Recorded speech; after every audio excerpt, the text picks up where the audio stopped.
here we go. Deck 78.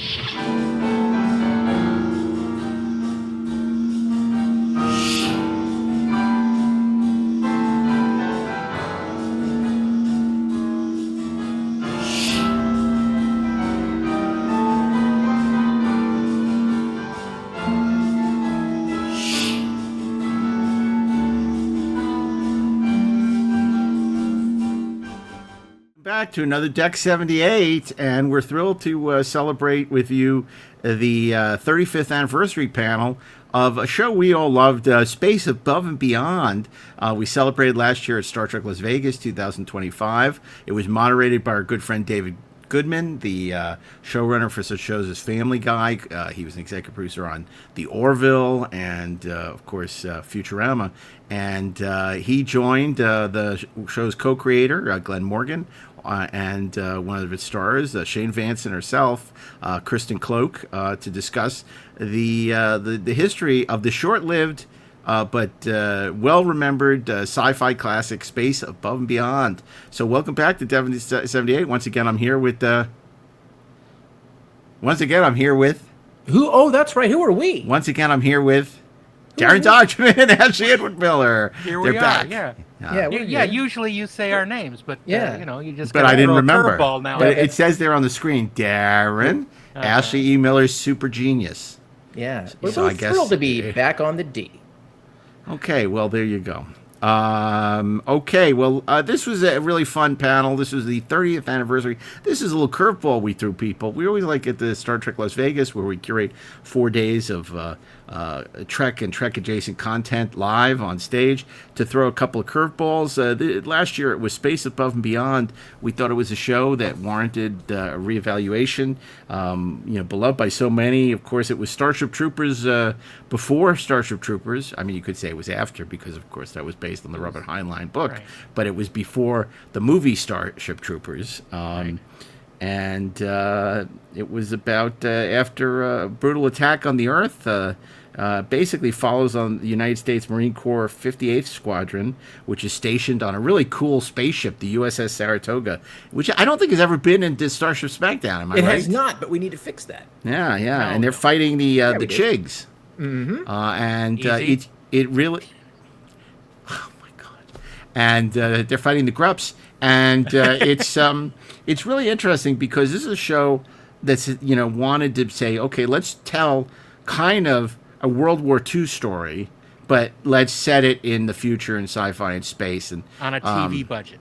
on a TV budget. Yeah, but It looked great. It did look great. Really impressive effects at the time, beautiful production design, and of course, Glenn and his co-creator Jim Wong were sort of casting the check of their success with X-Files, and now they got to kind of write their own ticket. And this was the show they did to follow up X-Files, where they were two of the best writers on that show. Just ask them. Well, they were, and they did this. It's always interesting because I always loving Vince Gilligan. After the success of Breaking Bad, they said, "What do you want to do next?" And he found, there's a script I developed 10 years ago that nobody wanted, Battle Creek. I want to do this, and it's like it lasted like 10 episodes, and it's like that's like when you go into the drawer and cash in. It's like, what do I have sitting around that I can cash in after a huge success? And but there's that window where you can pretty much do whatever you want, and this was sort of what Glenn and Jim chose to do. And I'm so glad they did. It's terrific. Unfortunately, Fox never got it. They fought with the network, and Fox has a real troubled history at the time with sci-fi. I mean, it was the same thing with Firefly. Even though Joss had tremendous success with Buffy and Angel, he really fought with the network on Firefly. And But you know what? I have a very, I don't know, maybe a different perspective on all that, because I grant all of that. But remember, I did 2 science fiction shows for Fox. And here's the thing. The shows that they did that we talk about, Fox didn't get it, or Fox was a problem, or Fox was hey, guess what? NBC wasn't doing it at all. CBS wasn't doing it at all. Like, these other networks were not even trying it, man. Tell me a network that was trying to do but they something were like all about Heroic. counter programming. That was always Fox's thing. So it wasn't For sure. It wasn't as though they were doing something so noble. It was more like, No, it has okay, nothing- they were nobility doing has what the nothing to other do with networks it. weren't providing because they were like Avis. They tried harder, right? They had to because they weren't Hertz. Right. They were doing something that was different. So these shows got an opportunity. It's like it's a pain in the ass that they didn't get to be everything they needed to be, and they didn't always get the support that they warranted. I'm looking at you, Terminator. But on the other hand, man, it's like it's all a balance. It's all a balance, and I don't know like where Herman's else they would head. have done it. Yeah. It's interesting because an episode like, Buffy got a lot of acclaim, deservedly so, for its episodes Hush, which was virtually silent for most of the episode. But Space Above and Beyond had done it first with an episode called Who Monitors the Birds with Rodney Rowland. And that's a terrific, I think that was in our top 100 sci-fi episodes of all time holiday special. Yeah, totally great. And by the way, it always reminded me of, I think it was issue 6, maybe 7 of G.I. Joe, believe it or not, like when the Marvel Comics G.I. Joe. And the thing, and that comic book is worth a bananas amount of money. There's no dialogue in it. It's just Snake Eyes on a mission, and it's just him killing dudes, and it's amazing. It's fantastic. And that episode always reminded me of that as a comic guy. But yeah. That's the one that Quentin Tarantino wanted to do. Was I thought he wanted to do a piece of the action meets G.I. Joe. I don't know. Well, I was really proud of the panels we did. Clearly, it wasn't nearly the success our Space 1999 panel was, 50th anniversary of Space 99, which was virtually standing room only. Yep. Whereas, this was, I wouldn't say sparsely attended, but it was not as well attended. I don't know. The film is not on streaming. The show is not on streaming. It's not readily available. So I think that, there weren't as many people interested, but the people that were there were absolutely riveted and really excited. And it was great to have David moderate. He's good friends with Glenn, and he also, he asked if he could do it, and we said, yeah, we'd be, delighted to have you do this panel. He did a great job, and we're so happy to be able to share it with you here on Deck 78, where we talk about Star Trek and Star Trek adjacent subjects. So without any further ado, let's share our 30th anniversary tribute to Space Above and Beyond from last year's Star Trek Las Vegas, and we'll be back afterwards with a few closing thoughts. Stay tuned. Hey, I'm Mark A. Altman. I'm so glad to be introducing this next panel. 30 years ago, a groundbreaking science fiction series debuted on Fox, came on in the shadow after this incredible success of the X-Files. It was a show that paved the way for so many great series to follow. I mentioned before that there is the legendary Buffy episode Hush, and people acclaim that episode for how incredible it was. Space Above and Beyond had done it first and done it even better. It is a show that unfortunately is hard to find on streaming. It is still available on DVD, but for the 30th anniversary, we wanted to commemorate the incredible achievement of the show, which really ranks in the annals of sci-fi history as one of the greats. To do that, we brought on a fabulous moderator who is going to participate in this discussion. But before I bring him out, I want to just take a look back at this very special show, Space Above and Beyond. We stand beneath a new heaven. After 150 years of calling out, the silence of the universe assures us we are alone. You and I are among the first to bring life to the stars, to this planet, the farthest any human has ever ventured. 1,000 light years from planet Earth, unexplained events are taking shape that will threaten the future of mankind.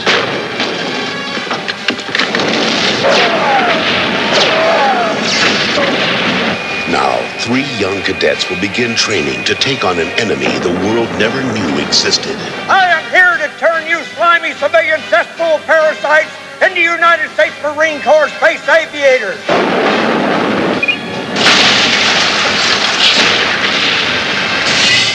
You're dead. The entire squadron's dead, and it's your fault. What the hell are you doing? Shut up. You are dead. Like all recruits, they dream of a chance to go into combat, but they have no idea how terrifying war can be. I can't leave. I will find you.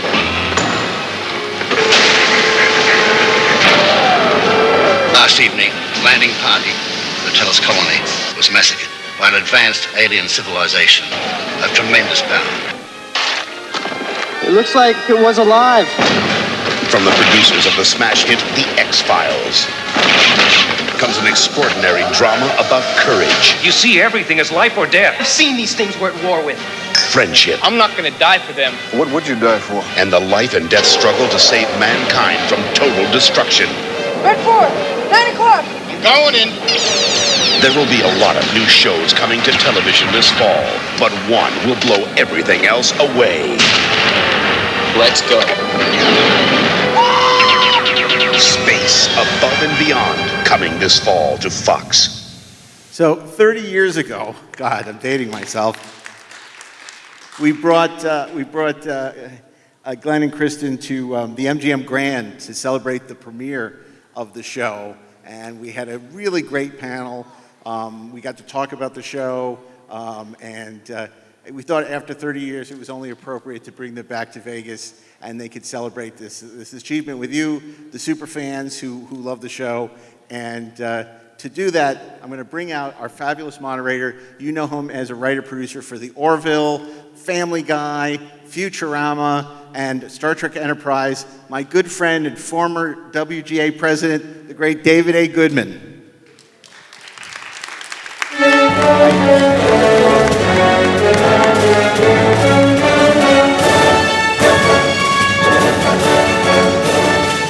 That's my theme song. It's a small enough crowd, I could have just invited you all to lunch. I think there's a metaphor here in that we're in a bad time slot. They've got Brent Spiner and Worf in the other room. But this show is a really, if you've never seen it, it is a lost classic. Sci-fi fans say that all the time, usually about crap. This is not crap. This is such a great show. And I'm fortunate to have today the co-creator, Glen Morgan, and the star, Kristen Cloke Morgan. Come on out.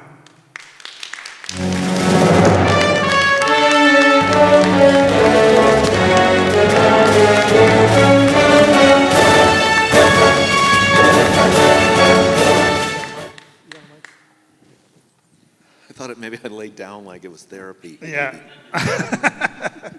If you think you need it. I said they could just have all come to lunch with us. I know, come on up here. We got a chair here. So this show is lost. You can't stream it. The DVDs are out of print. I had to make my own merchandise. Do you have any idea why? Like, there are plenty of first season shows, before we talk about the show, like why it's gone. Like, you see it on YouTube, I guess, but. It's not streamed or released because Jim and I used, I'm told, too much licensed music. I see. We did Johnny Cash and X and stuff. Same deal for a show called Millennium.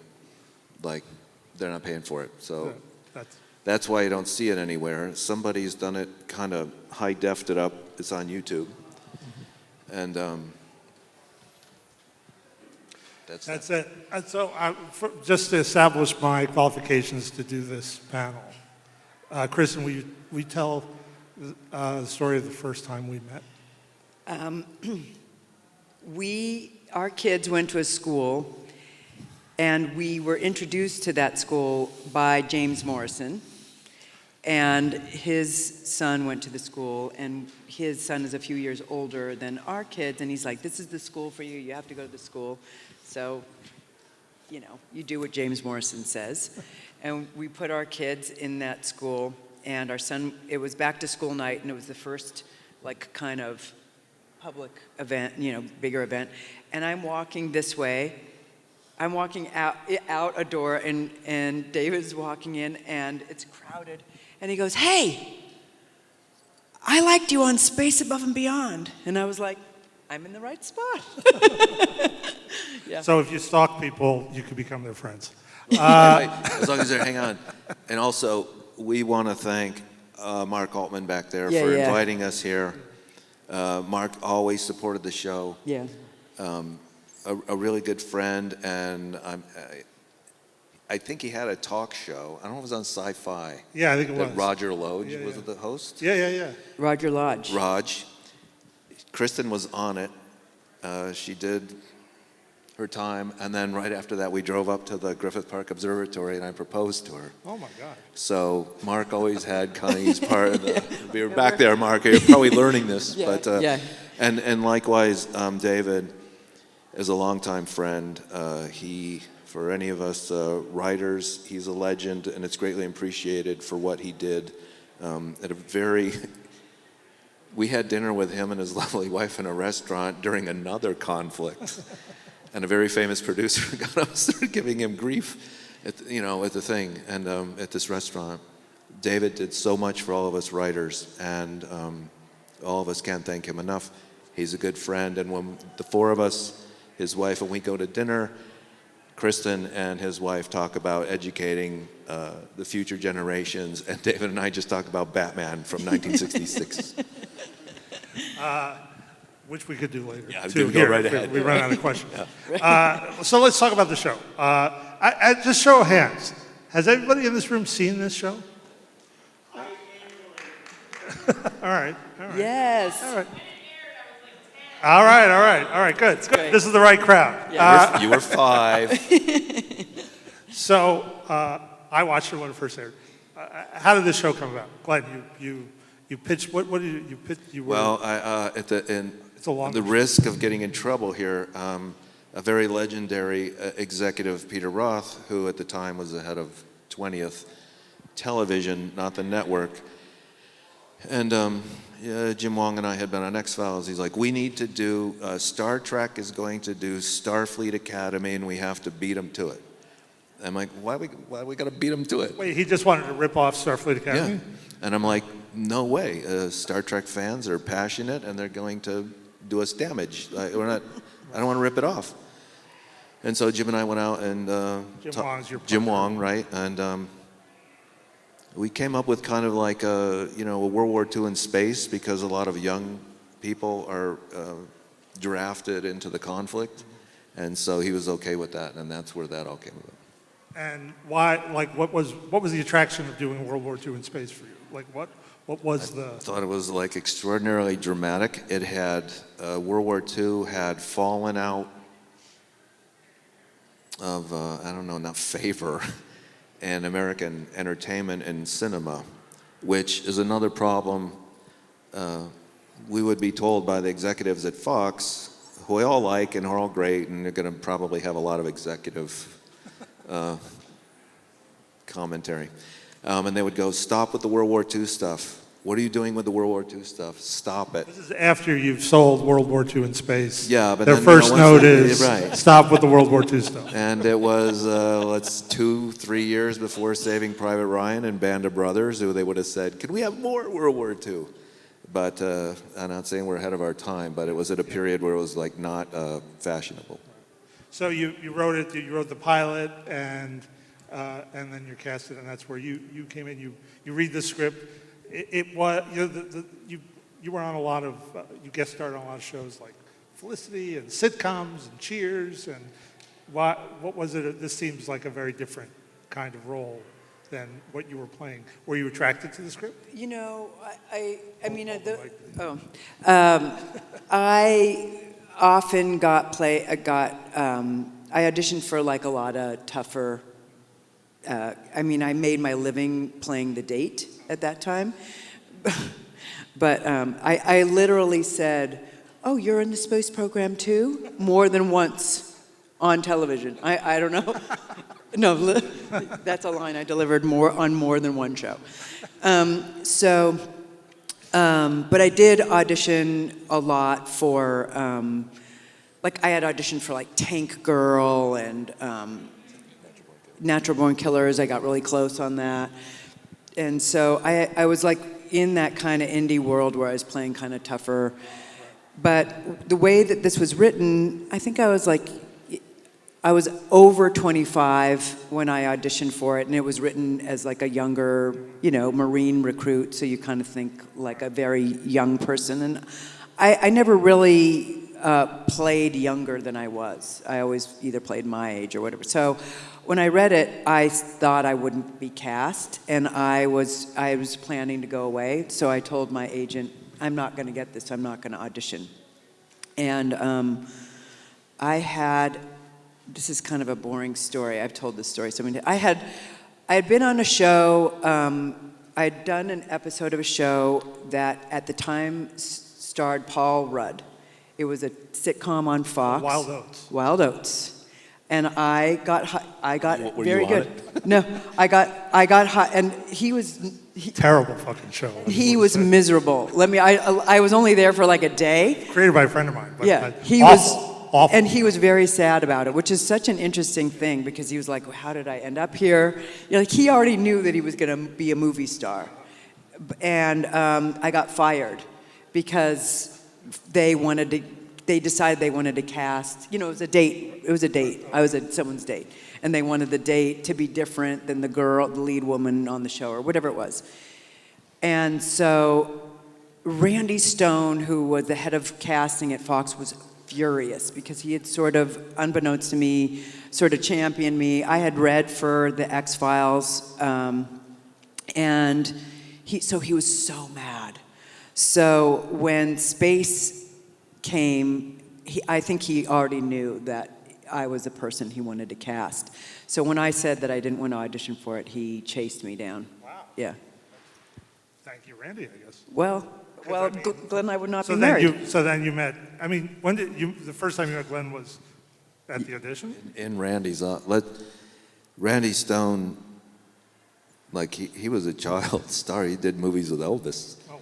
And when he finished reading the X-Files pilot, he said to himself, David Duchovny plays his part. That's how he was. We can talk later about the other casting. When it came to Morgan Weiser, we were going down the hall to show the head of the network some clips from Morgan, and Randy stopped me in the hallway, grabbed me. He's like, "You better fight for this guy."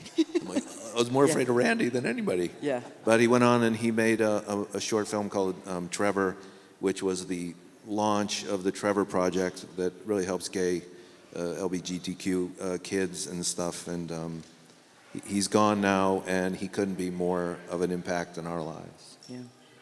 I came in to audition, and I did my audition or whatever it was, and I'm walking out, and Glenn's kind of not, I don't know, he wasn't sitting, I don't know, he was sort of off to the side, and as I'm walking out, he says something, kind of mumbles something, and I was like, I didn't know who he was. I was like, excuse me?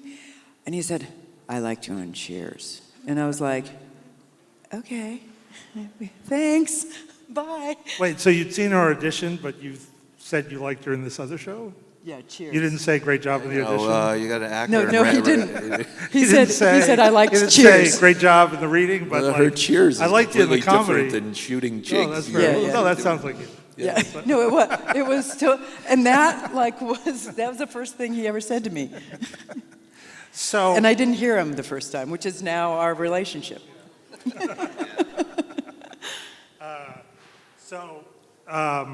Well, let's talk about the rest of the cast, because it's a great cast, and it's an interesting thing because you feel like you've got these male leads, but your character Shane is the leader, and just like in talking to like those other actors, was that like casting Morgan? He feels like he's going to be the leading man as Nathan, but he kind of isn't in the show. Did that end up being a problem? Well, when you have a show and on paper this character jumps out more, once you cast somebody, we're downstairs, we saw James Frain, and we had made this TV show called Intruders, and it was 10-year-old Millie Bobby Brown, and all of a sudden that character didn't have much of a part, and then once you see this kid, you're like, okay, this character got bigger, and so it's kind of like that. Let's see. Randy had seen Morgan Weiser in a show called China Beach, which is about Vietnam, and so that's like, this is the guy, and he came in and he's like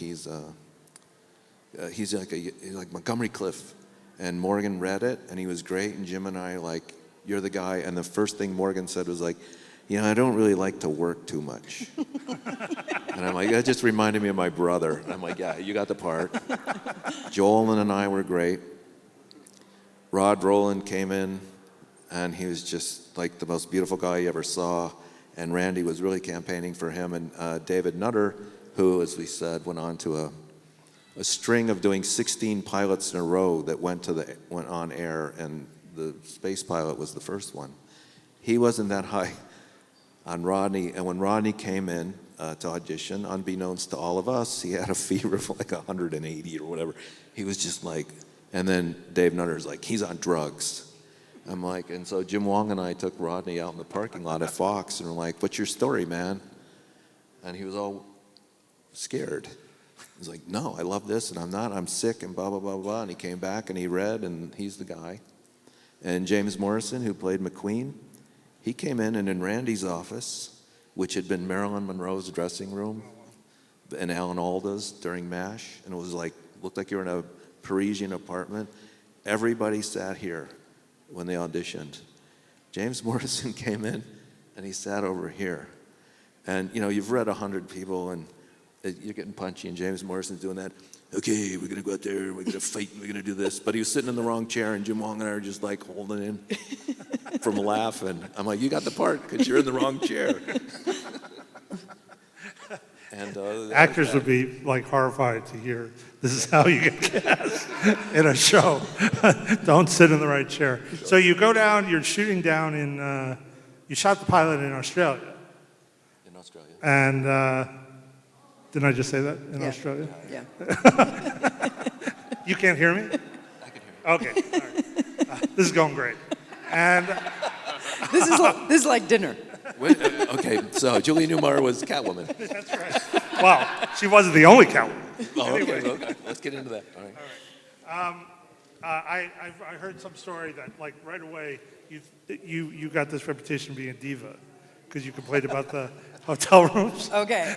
Well, this was actually the real birth of Shane Vansen because we go to Australia. I shouldn't have told you this story.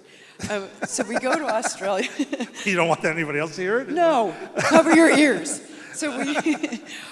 So we go to Australia, and the thing that we were told so often when we got the job, because they want to know before you sign on that you're going to do all the things that you say you can do and will do. And one of the scenes from the pilot is shot in the desert, which is supposed to be Mars. And all of the equipment that we wore was really heavy and really hot, and you had to wear like several layers of everything.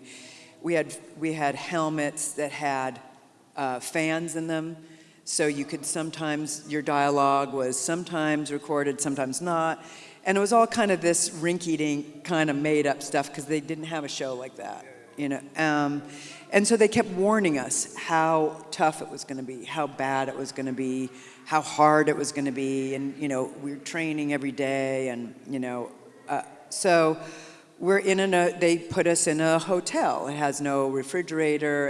And all the kids are calling each other. We don't know each other, but we're bonding over the fact that we're in basically a room with a bed, and we've got to like stay fit and stay healthy, but there's no place for us to eat, And so they were like, yeah, we've got to change. We got to come on. We got to rally them around. All right, great. So we come up with a plan, and we got to go there and meet with them for our costume stuff or whatever.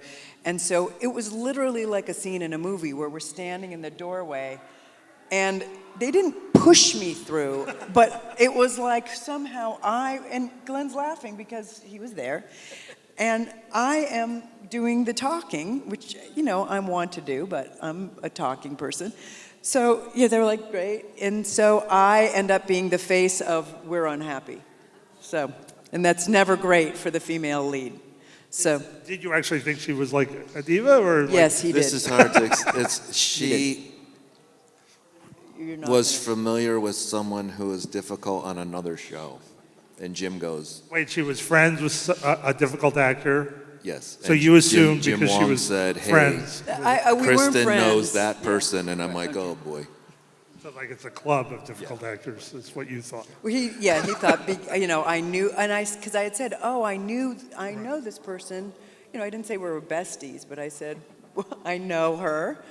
And so automatically it's like, she's the lady in the doorway, and she's friends with, this person who was difficult. 1 + 2 must equal 3. So. I'm really curious. You cast R. Lee Ermey as the drill sergeant. This is only a few years after he's in Full Metal Jacket. It feels like that takes a lot of balls. Because you're casting him in the same part but without the cursing. Well, he was in The Boys from Company C, and Kubrick saw that. All right. And if you need a drill instructor... And he was a real drill instructor. And the actor had been a real drill instructor, right? That's right. Yeah. Down in San Diego. And if you need a drill instructor, it's Lee Ermey. So I'm like, offer him the part. And to my shock, he took it. And lovely. He was like as interesting a character as Sergeant Hartman, or and we did a movie Willard with him and Crispin Glover, and that was 180 degrees, but just a great guy. So I heard a story so you couldn't shoot in Australia because the series you couldn't shoot in Australia because it was too far away. So you have to ship everything back. And there was some story about the plane, right? Yeah, the Hammerhead plane. We made one. It obviously didn't fly. Towed around, and you put a propane tank and fire came out the back or something. And when it was being shipped to Los Angeles, security, whoever it was in Sydney, had caught some Russian guys trying to break in. And, to get a look at the plane. Yeah, to get a look at the plane. Because they assumed it was some secret weapon or something? Yeah. Built in Australia for the American Air Force or something? Yeah. I know, that was cool. It'd be funny if there was now a Russian plane that looked like the Hammerhead because they thought it was real. Or they thought it was worth rebuilding. Yeah. So or maybe there's a reboot of Space Air. So the show, you shot the pilot first, and then they made a decision to pick up the show.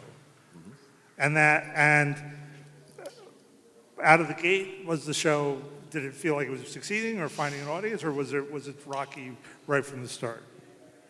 The pilot wasn't quite what Jim and I were looking for. Right. I felt. Oh, so you had some disappointments about how it was made, directed, or it's all right. No, I'm trying. It's just a little. I wanted more gritty, and so wanted more gritty.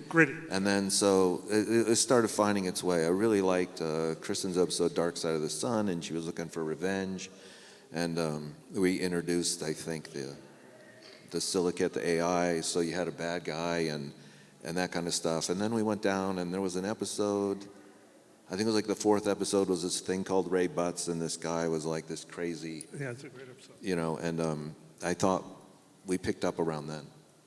Yeah, and the talk about Dark Side of the Sun, because it's really interesting.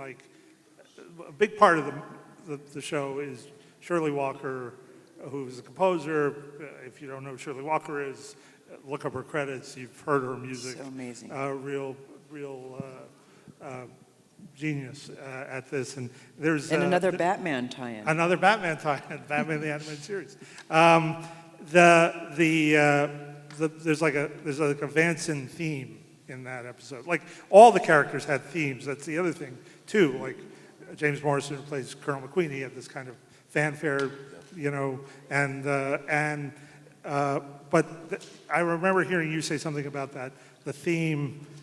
Vansen's theme helped you understand Vansen in a way. Shirley taught me about Kristen's character because Kristen's character was out for revenge, and Shirley's theme for her was a round, and it was just do do do do do do do do do do do do do do do, and she'll never achieve what she wants. That revenge is just a path to nowhere, and that taught Shirley, the composer, taught Jim and I so much about Kristen's character. And Shirley rearranged that theme for our wedding, and I walked down the aisle. Oh my God. Yeah, that was her gift to us. Is she hired a string quartet, and she rearranged it to be and we walked down the aisle too, and we have it hanging on our wall. Yeah. We can't go on enough. Yeah, Shirley Walker was really We'll special. talk about them, I'm sure. The guys did the visual effects at Area 51. There was a guy, Tim McHugh and Glen Campbell. And Glen Campbell had been a collector and connoisseur of film soundtracks. And we were looking for someone to do, the Jerry Goldsmith patent, which wasn't done there. It was all synthesized at that era. Couldn't find it. It was like really struggling, and we're shooting at night in Australia outside at a university, and this guy, Glen Campbell, he comes up, he had a Sony Walkman and the headphones, and he said, "What about this?" Put them on, and it was the Batman, and in 10 seconds, I'm like, yes, oh my God. And she worked it out so that she would have a 60/40 would be an orchestra, and then kind of electronic stuff, and so live musicians as well. Oh, it was like you go to Fox, and Wow. it was like every week they'd have a whole kind of orchestra there, and amazing. she was it like was I can't go on enough about how extraordinary she was. I had worked on a movie that. I kind of got roughed up by Weinstein, and at the end of it, it was like in the parking lot, and I was like, "Sorry, Shirley, we made a piece of shit." And she's like, "I like when you guys write about heroes. So you and Jim, go write something about heroes." And then I never saw her again. She passed away a month later. But that's like, she was the synthesizer in Apocalypse Now. That's played by Shirley. She didn't compose it, but she wrote that, and Black Stallion, and she worked with John Carpenter on a lot of stuff, and she's just a great person. And you talk about Lee Ermey. Shirley is like Berkeley, hippie, and I was at dinner in Vancouver, Shirley and Lee Ermey. And like, "Hey Lee, did you notice a difference in recruits around 1968? He's like, "Why?" Like, "Well, the Vietnam War wasn't so hot then." And he's like, that was news to him. So Shirley Walker and Lee Ermey at dinner was interesting. That's what's funny. Yeah. Talk about Shane. No, Shane's character is like it had a lot of levels. Like it's not a cookie cutter. And you're playing a Marine. Do you have, people in the Marines in your family, or is there any? On my father's side, they were a military family, but not in my, but Right. not, Not in it's your an immediate ancestral. family, right. No, yeah. No, when we went to Australia, we had training. We had military training, and we worked with them. But, you had the advantage of it being in the future, so there was kind of this loose thing. But I did feel this kind of sense of responsibility, and we were just talking about this, and I know people are here mostly for Star Trek, and I think Star Trek has always done a good job of continuing to have a strong female presence. And at that time, they really wanted us to be pretty. That was, we thought we were coming in for this big acting job, only to find out that they still really wanted us to be cute too. They wanted 902 on that. Yeah, Space. yeah. So, but I knew that's not what Glenn and Jim were doing, and that's not really what we were doing. But I also felt this kind of pushback that women can be a lot of things at one time, and I think it's okay to. Tom Wright, who directed a lot of the episodes, used to call me the Maybelline Marine. Behind the scenes, there she is, the Maybelline Marine, because he would get so mad because my hair and makeup would take so long, and they would always run in for touch-ups during a war scene. He's like, "We're in the war," So he would get really upset. But I did feel a certain allegiance to the idea that if you're a tough person, you have to look a certain way. That if you were a soulful person or a caring person, then you wouldn't be a person who looked a certain way. And I thought that was an interesting and important challenge. And I got a lot of criticism for it, but Oh, really? oh yeah. People did not like that. Like letters or like what? Yeah, letters. What did the letter say? Well, there's Chad out there. Chad knows. We were like one of the first TV shows that were on a chat room. There was really? a chat Oh, wow. room. Okay. Like an Yeah, AOL yeah, chat AOL room. chat room, yeah. And so lucky us, we got to know what people thought in real time. And everyone would gather around, and it was a lot of stuff about my face. So it was the first time that you really were. See awful people anonymously. Right. It was the first time you got to experience that in real time, what people thought about you. And it was really difficult and painful, but also, the punk in me was like, great, I'm just going to bring it on. Even I'm going to prove to you. It was good. It made me, I was really serious about what I did.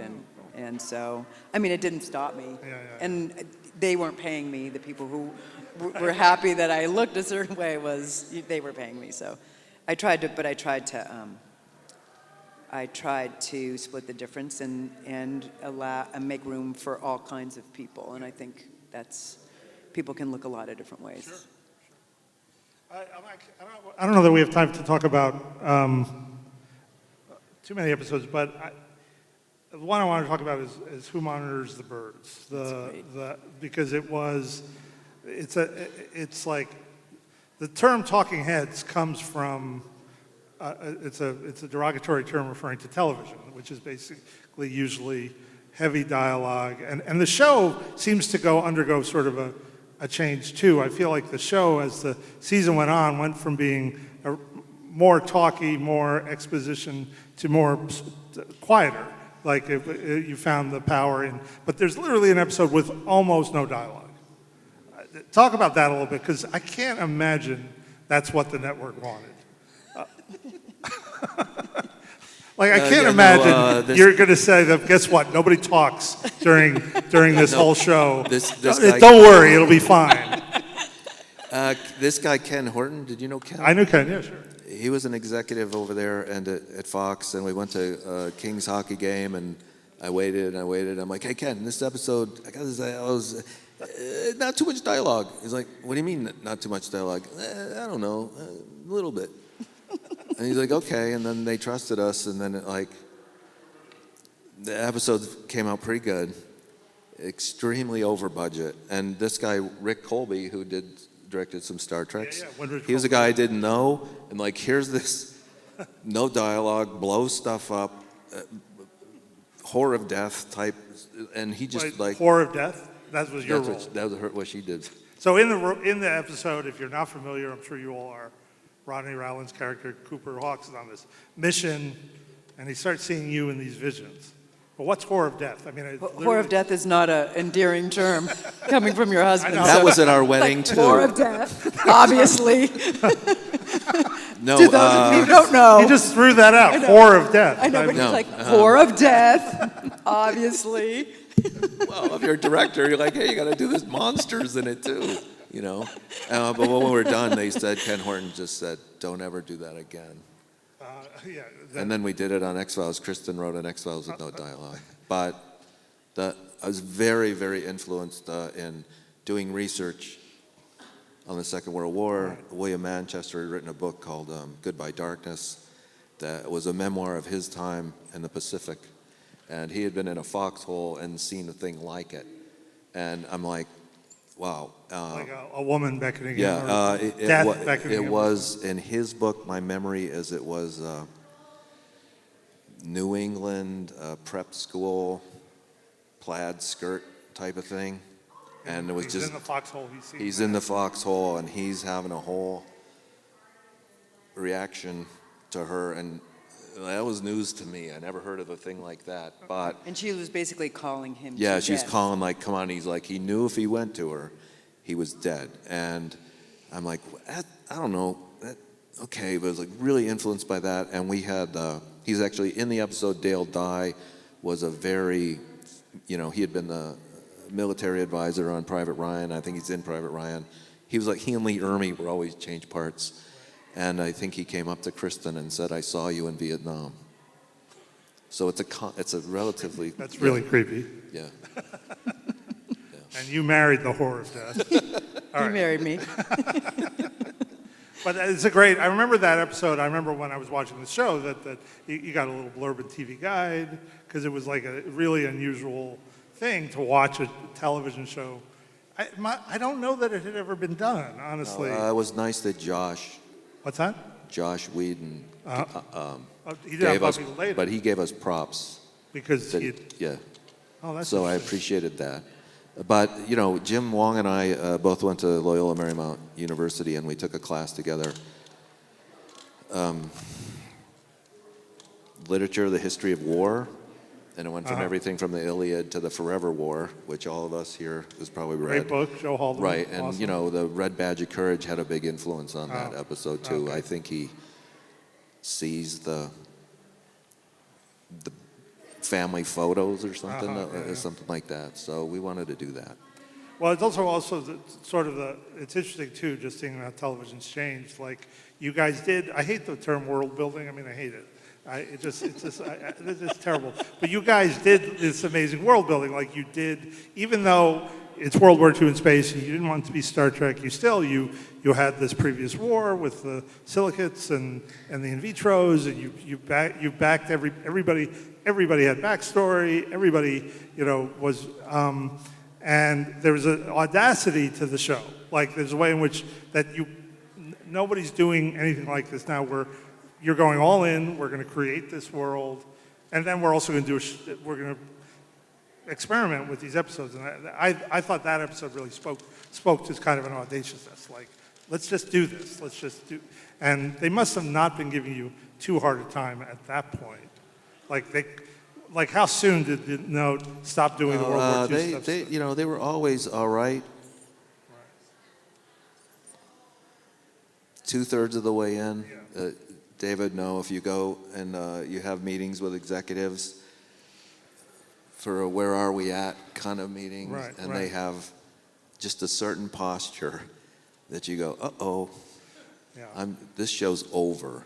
And Jim would go, nah, it doesn't look, I'm like, yeah, this is over. Like, this, I go, this is about giving your life for a cause and for other people. We're going out. They're all going out. Right. And everybody was like, I'm going, you know what, if they pick us up again, we'll deal with it. And you're talking about the finale of the show. Yeah, about how it ended. Right. But I know I'm jumping ahead, but like that was like that kind of executive posture. You knew about 2/3 of the way through. And I think that sometimes you're on a show where you go, I'm canceling this. Do what you want. Don't spend that much. But in between there, we also had the R&R episode, which was kind of like a... Right, they wanted Kristen to wear a dress and be like, not be at war. And so then they got Coolio and all this kind of jive. But, that was in a World War II movie. You always went on R&R. So, okay. So that was them panicking a little and wanting you to try. And so, because there was more stunt casting in the second half of season 2. You had, quote, stunt casting, like Gail O'Grady's in the show for some reason. The same one. Is that? The same episode. It's not the R&R episode. It's not the R&R? No, I don't think it is the R&R episode. No, Gail O'Grady's in the one. It's so great I get to correct you on this. I've got to watch the show. Gail O'Grady's in the one where they're doing the automated ship thing. They're taking the no. It's a later one. It's Stardust. It's Stardust. Stardust. Yeah. Well, I thought that Rodney meant her. I am the anyway. fan. I am the biggest fan. I just proved it. But like they're making you like stunt cast because Gail O'Grady at that time was on NYPD Blue. Yeah. They're thinking we'll throw anything we can to I've heard you talk about a little bit of like this idea of like they want to turn it into something they can sell, like that it's not like. Well, speak about that. Like the show isn't it's not obvious what it is. So they want to turn it into something. Well, maybe I'm just repeating. No. I mean, I think that Glenn and I talked about that a lot. That his job was to write the show, and my job was to promote the show. Right. And a lot of the promotion that you were doing was, I was going out with the kids on Melrose Place, and we were like, yucking it up. And, so it was, I think it was, Fox had a lineup, and I think that Glenn can speak to this better than I can, but they plucked the X-Files guys out of the X-Files, and they thought that this was going to be the next hour of the X-Files. And then I think they got cold feet. And I think one of the things that is successful of the X-Files is the casting of David and Gillian, and although they're serious people, they're still hotties. Right. And I think people love that. And I think that they were kind of hoping for that with us, right. And then they like the hottie aspect more than the serious people aspect. So, but, I mean, I think we ended up still doing a lot of episodes where we were serious people. Right. And I think Glenn always tried to write. He wrote really, it was, no, I just was so lucky to do it. Right. The luck factor, and you go, okay, you're going to be on, after X-Files on Fridays. You're going to be on after X-Files. You're going to be before X-Files. Okay, great. As long as it's not Sunday. Oh, no, we're never putting this show on Sunday. Not Sunday. Yeah, not Sunday. And then they come back. Got news for you guys. And that was the most watched night in TV back then. Great. Love your show so much. Sunday at 7. Like, no, it's on Friday. No, it's Sunday at 7. Like our first really good episode, the Colts and Dolphins went into overtime. And our show was shown at 11:30 at night that night instead of at 7 o'clock, and on. And it's just that. And then we're having marketing trouble. And this guy who was our executive, Jeff Eckerly, he's a good guy. And he says, hey, so-and-so at marketing, here's what you got to do. He's a big hockey fan, and you like hockey. Talk to him about hockey, and he's going to give you a good promo. I'm like, what do the Kings have to do with our show? He's like, just do that. So I go in and I see this guy and I'm like, oh, I can't believe, Yari Curry, God, he's got the thing. And he's like, you know what, I got a great idea for you. I'm like, great, I'm glad I talked hockey to this guy. And then the ad was a fake recruitment ad for joining the Marines in 2063 without showing Kristen or Rodney or any, I didn't even know what it was. And so you just go, what are you going to do? You go in and do, you've done this kind of stuff. Do the work. Yeah. Just do the work. If people want to get online at the mic, we'll take some questions. But talk a little bit about that finale, which is, I actually just watched it again. I hadn't watched it in a long time. And you kill off a lot of people.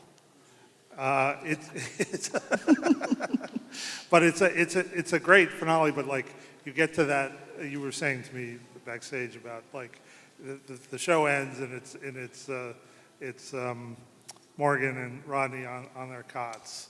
And you said something, I brought that up. Jim and I were like, that's us. Obviously you've not been through a war. That's disrespecting anyone that's ever been put in such a position. But it's a rough, you've heard all this, what we talked about in just 40 minutes. And we just like, that's us. And Shirley Walker, who always wanted to put score, is like, leave that silent. A couple things about the ending, and I'm sorry, there's some great DVDs out there, so I'm sorry if I'm repeating stuff. One, Joel De La Fuente's character is in this thing, the ISSCV, and has no engines, and he's under attack by the enemy, and, I'm gonna cry.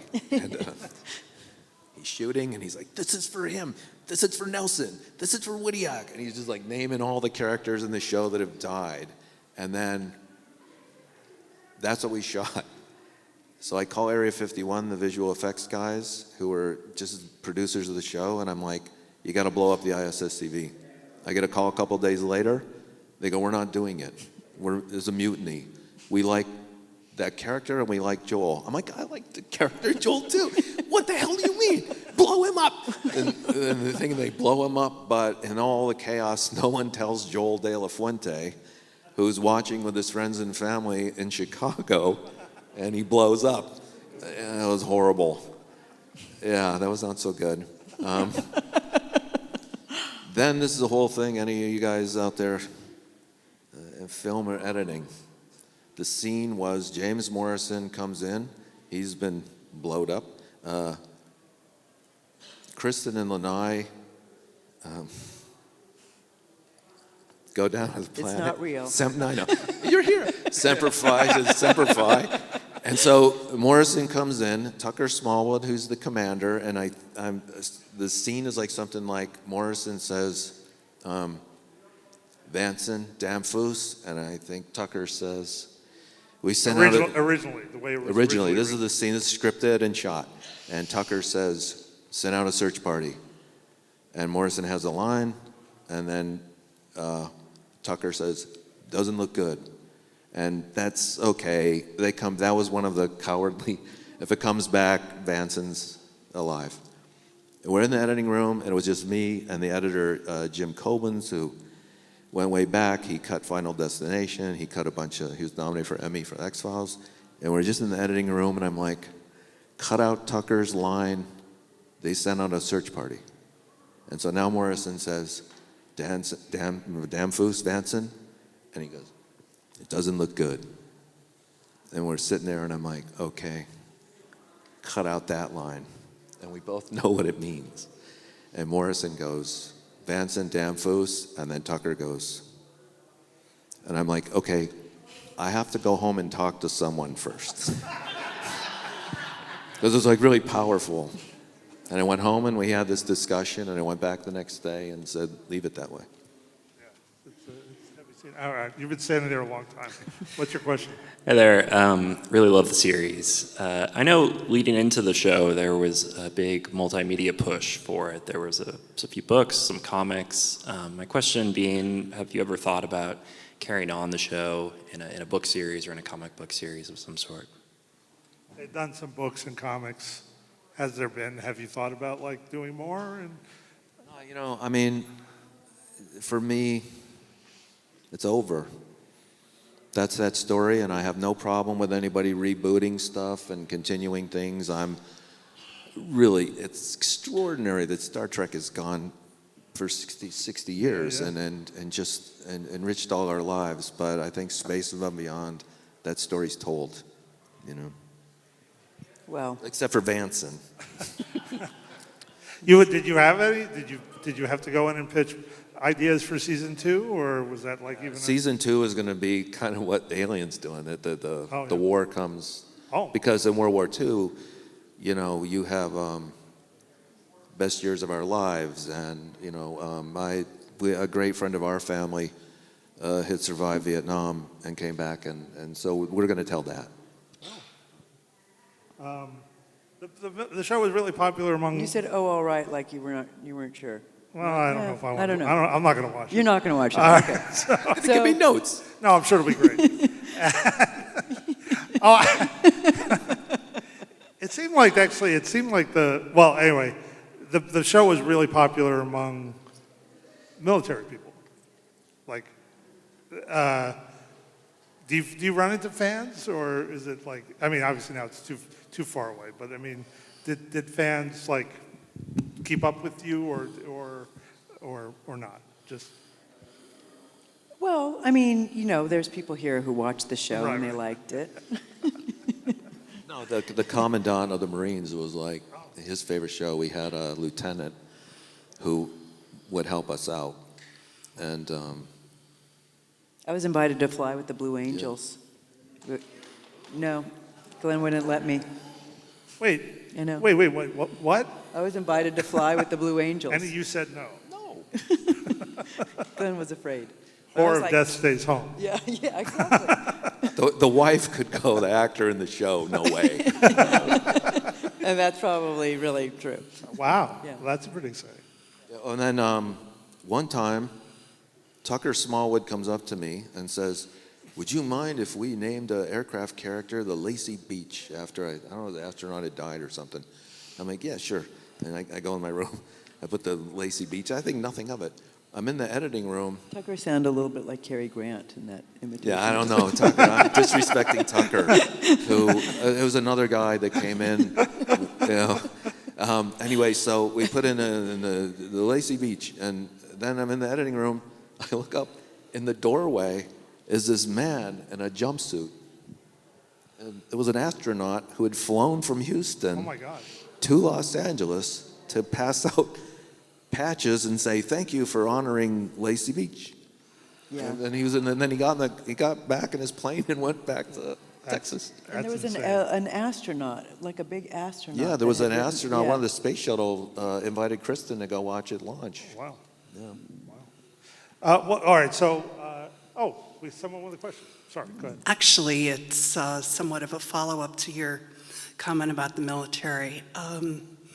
My husband and I don't even think he was my husband at that point, although we had just gotten married maybe. And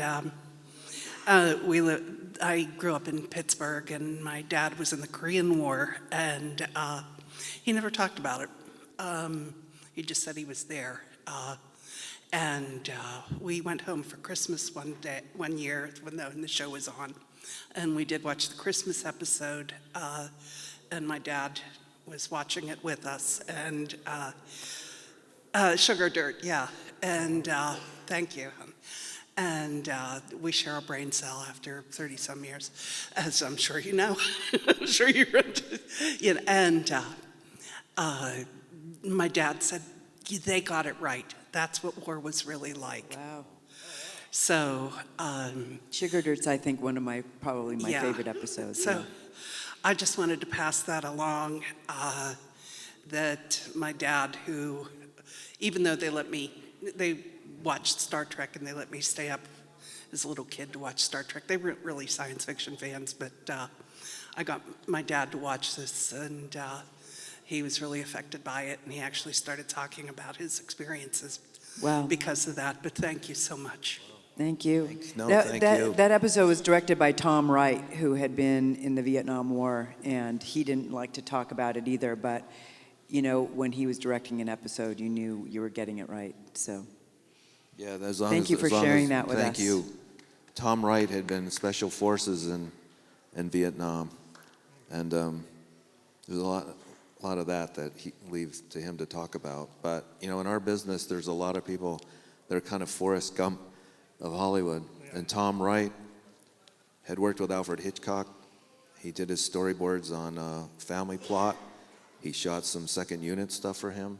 That stuff in Terms of Endearment, when Nicholson goes down the beach and flies out, Tom shot that. Tom shot the opening chase scene and the Beverly Hills Cop, and he was instrumental in making this show what it is. And he did Supernatural and Beauty and the Beast, and just a great person, and really want to acknowledge Tom. And we worked with him a lot on Millennium, too.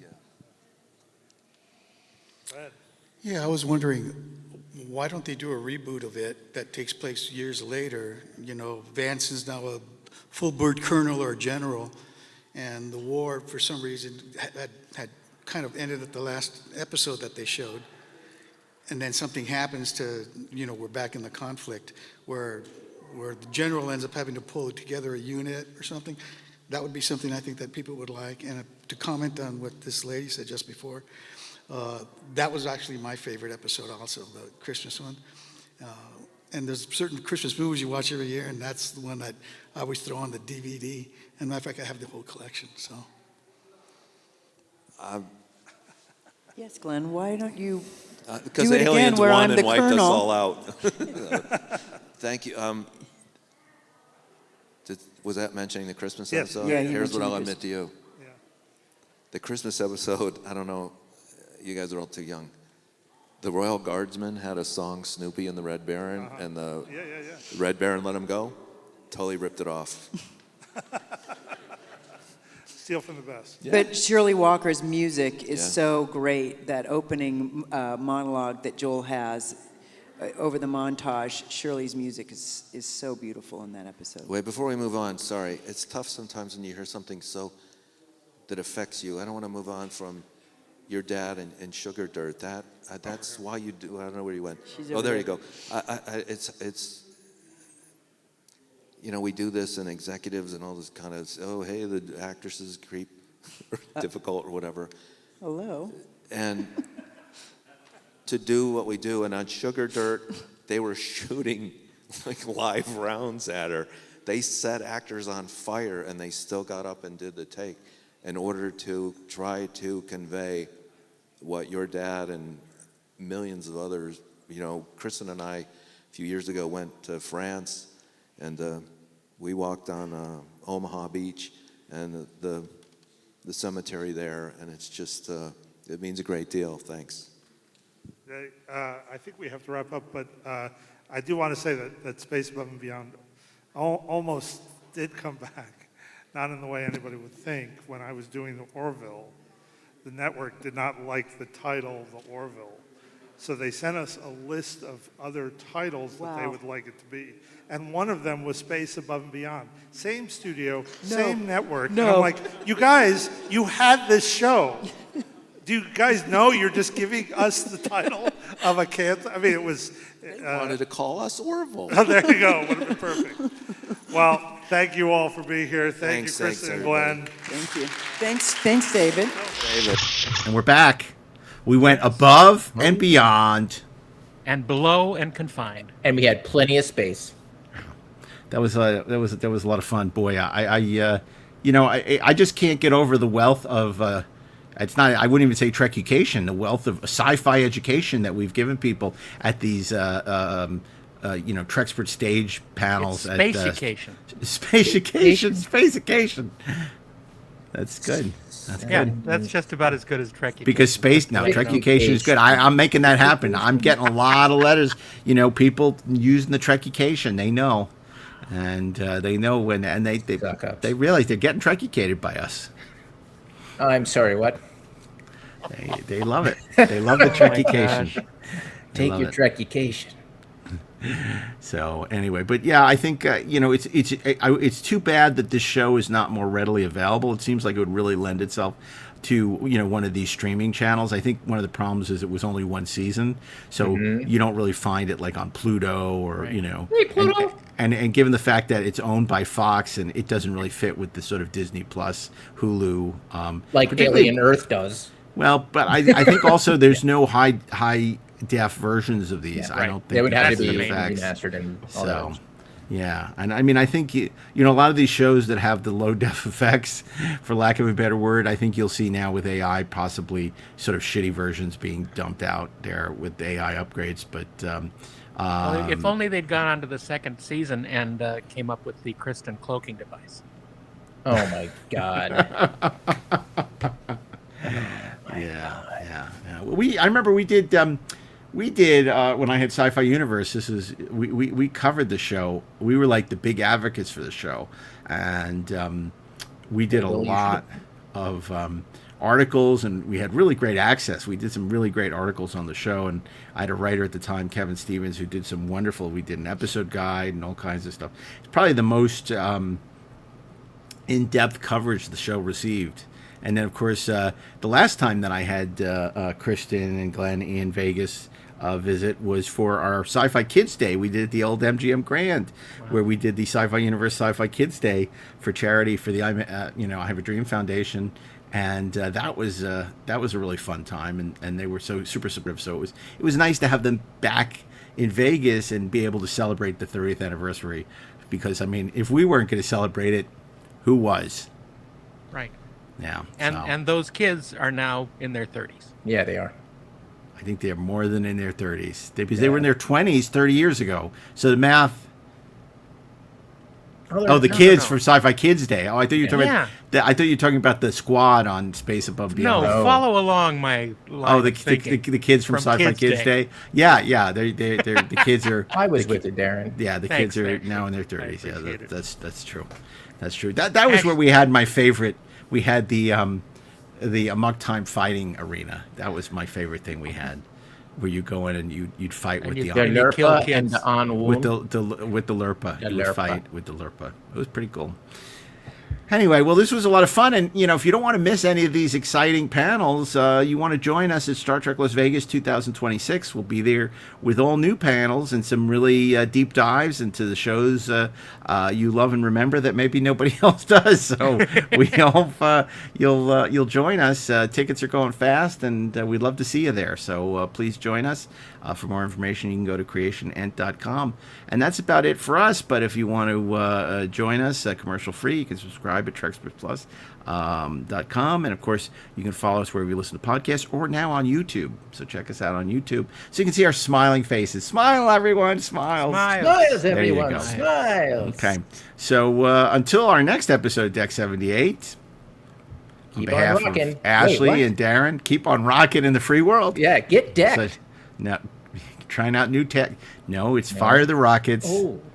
Fire. Oh, I was going to say Fire the Rockets ingloriously, of course, but that's not Rockets, it. you're fired. Fire the Rockets.